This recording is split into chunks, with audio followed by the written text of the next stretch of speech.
कर दो, ये जो है ये इसके लिए होगा।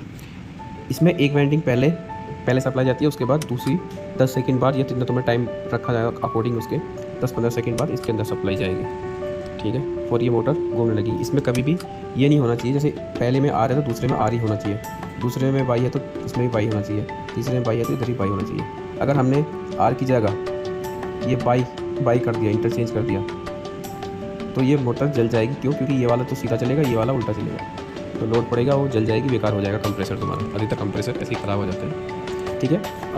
अब आगे इसका भाई साहब कंट्रोल डायग्राम। आइए जानते हैं इसके कंट्रोल डायग्राम के बारे में। पहले आपको बताया था इसमें कुछ सेफ्टियाँ होती हैं तो किस तरह होती हैं। ये है इमर्सन। इसमें क्या होता है, इसमें ये टर्मिनल दिए हुए हैं, ये 1 2 3, इसमें 2 वाइट होते हैं, 1 ब्लैक होता है। इसी तरह जो मोटर टर्मिनल है उसमें लग जाते हैं जाके, ठीक है। इसमें 220 सप्लाई दे दी जाती है हीटर के लिए। और यहाँ पर होता है टेम्परेचर कंट्रोलर, जो हमारा इसको मोटर वाइंडिंग के टेम्परेचर को मेजर करता रहता है। ये कॉम्प्लिकेशन है जो इसके कंट्रोलर का। इसमें हमें 24 वोल्ट AC देनी होती है, क्लियर। और देखते हैं इसका कंट्रोलर कैसा होता है। तो ये है इसका कंट्रोलर, ये है इसका कंट्रोलर। इस कंट्रोल में जो वायरिंग जुड़ी होती है पहले बाद में बता दूंगा। तो मैं फिलहाल इसमें जो है ये जो टर्मिनल आपको दिख रहे हैं, ये वाले 1 2 3 4 5, ये जो टर्मिनल हो वो है ये वाले, इधर जहाँ साफ साफ दिखाया है ये 1 2 3 4 5। इसमें क्या होता है, ये पहला दूसरा है, इसमें 220 वोल्ट ये हमें देनी है, ठीक है। और 220 वोल्ट इससे इसको कॉमन कर देना है, और साथ साथ में इसका LP HP और ये टेस्ट रीसेट बटन में ऐड करना होता है। मतलब इसको लूप करके करेंगे तो ये सर्किट पूरा कंप्लीट करेगा।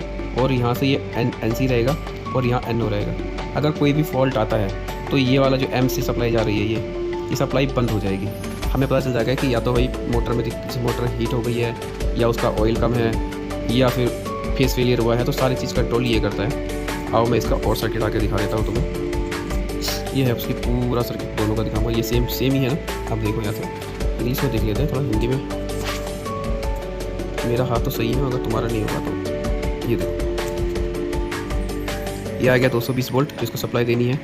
ये कॉन्टैक्ट जो आउटपुट निकालेगा लाइन जो इसमें देनी है, यानी कि ये ऊपर वाला इसके साथ लूप करना है। फिर ये और ये अलार्म का हो गया। इसमें क्या क्या सेफ्टी है, सबसे पहले हम थोड़ा सा इसको छोटा कर लेते हैं। ये क्लियर है, PT है, डिस्टार्ट टेम्परेचर है, डीप स्विच इसको सेलेक्ट करने के लिए, इसको ऑपरेट करने के लिए, और LED है।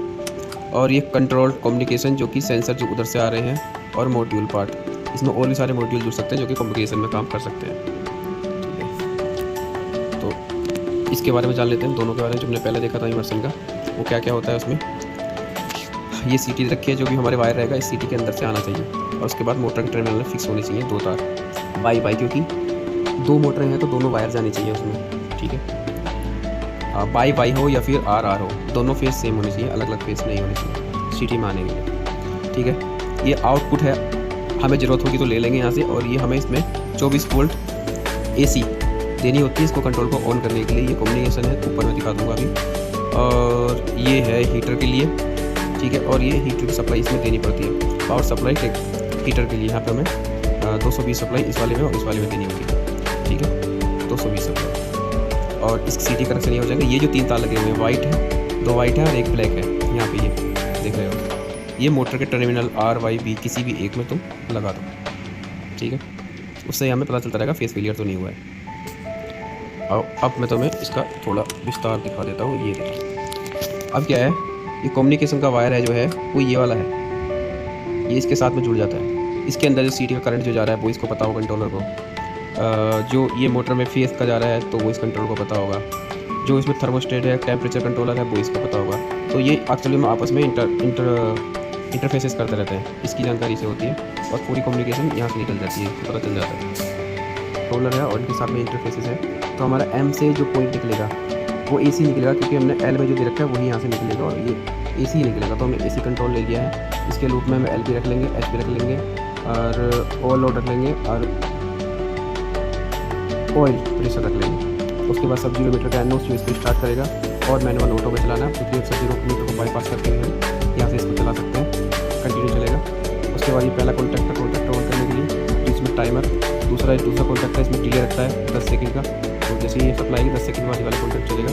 फैन, 2 फैन है, दोनों फैन एक साथ चलेंगे। बाकी इसके ये इंडिकेटर है, हम इसको एंगल में रख सकते हैं, ऐसे रख सकते हैं कि अगर कोई सपोज करो लो प्रेशर डाउन जा रहा है तो हमारा इसमें क्या है, इस केस में क्या होगा, ये लाइट जो इसमें इंडिकेटर है ये भाग जाएगा, वैसे चलता रहेगा। तो लो प्रेशर का अलार्म है और ये सप्लाई जो है यहाँ से लो प्रेशर वाला ये कट जाएगा और ये बंद हो जाएगी यहाँ से। बाकी सब ये हेल्थी रहेगा, जो से भी रहेगा उसकी सप्लाई ही भाग जाएगी। ठीक है, तो ये है पार्ट वाइंडिंग की पूरी पावर की और इंटरलॉकिंग की पावर और कंट्रोल की वायरिंग पूरी आपको यहाँ पे मैंने ये दिखा दी है।